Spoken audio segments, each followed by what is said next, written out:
Moses was taking care of the sheep and goats of his father-in-law Jethro, the priest of Midian, and Moses decided to lead them across the desert to Sinai, the holy mountain. There, an angel of the Lord appeared to him from a burning bush.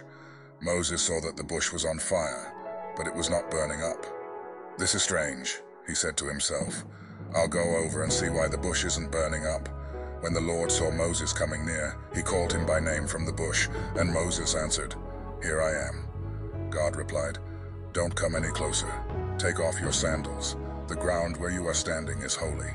I am the God who was worshipped by your ancestors Abraham, Isaac, and Jacob."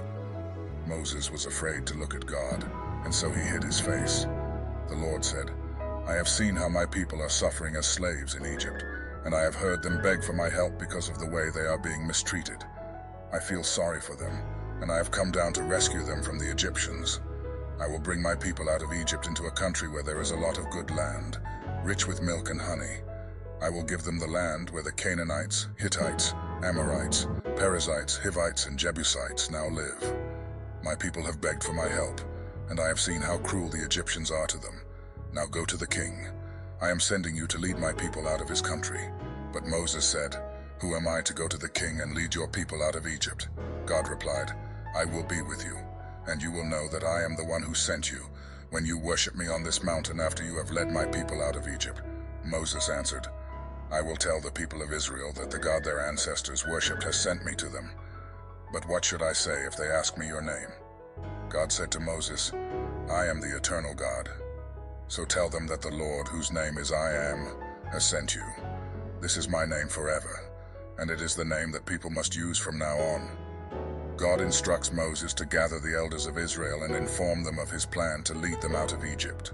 He assures Moses that they will listen to him, and together they will approach Pharaoh, the king of Egypt, to request permission to journey into the wilderness to worship God.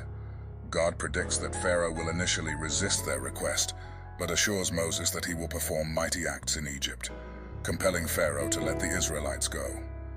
Moreover, God promises that the Israelites will not leave Egypt empty-handed. They will ask their Egyptian neighbors for articles of silver, gold, and clothing, which they will receive as a form of repayment for their years of servitude. This passage underscores God's sovereignty and his commitment to deliver his people from bondage, ensuring that they not only leave Egypt, but also leave with dignity and wealth. God equips Moses with miraculous signs to demonstrate his authority and power. He turns Moses' staff into a serpent and then back into a staff, turns Moses' hand leprous and then heals it, and instructs him to pour water from the Nile onto dry land, which turns into blood. Despite these signs, Moses continues to express doubt and reluctance, feeling inadequate for the task. God reassures Moses by appointing his brother Aaron as his spokesperson and promising to guide and instruct them both. Finally, Moses submits to God's command and begins his journey to Egypt with his family. But Moses almost lost his life for violating the covenant that God established with Abraham hundreds of years before. God wanted to kill Moses for neglecting to circumcise his son. Moses' wife, Zipporah, takes quick action and circumcises their son, saving Moses' life. This incident highlights the seriousness of following God's commands and the importance of obedience.